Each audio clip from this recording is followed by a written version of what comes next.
Hey guys, and thanks again for coming to GetYourDealersLicense.com. Today I'm going to talk to you about an underserved market that I think that you guys can profit from. And here's what that market is. Minivans. That's right, minivans. Now why minivans, you might ask? They're not sexy.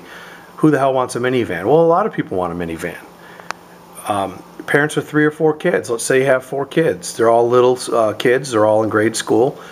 You got to tote them and their book bags around and their sports supplies and their soccer stuff, and people need minivans to haul around their stuff, whether they're in construction or they're hauling boats or they're hauling children or people. Minivans do have some sort of demand. Now, what you want to look for in a minivan, you want to look for good paint, but you want to look for an interior that's a little bit beat up. When you buy it, you got to buy it right. Buy it where maybe there's some melted crayons on the ground, maybe there's some coffee stains in the driver's seat or dash. These are stuff that you can get out. If you look at one of these minivans and you realize you can recondition this thing for $200 or $300 or less, and you can build that in to the price that you bought the van for, a minivan can be a very lucrative market. In fact, I have one student that does exactly that, just does minivans. Why? You could live in a community of young professionals or people that's neighborhoods that are family friendly, and minivans are a great purchase if being the key word, you can recondition the interior and if the paint is still glossy.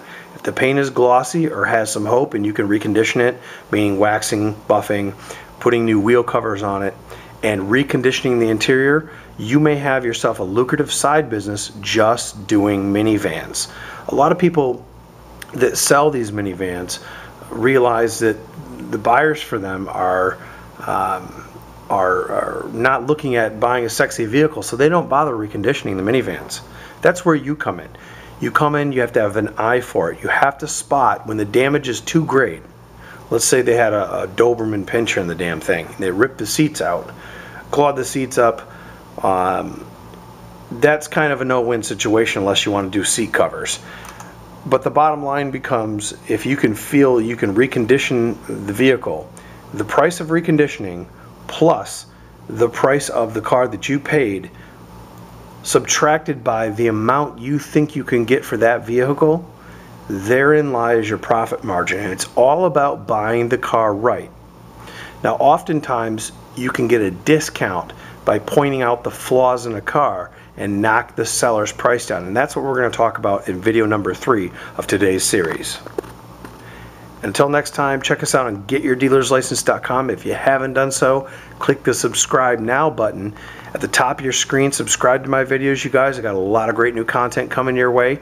And if you haven't done so already, buy my package, GetYourDealersLicense.com. I'm going to get you guys buying and flipping used cars for profit.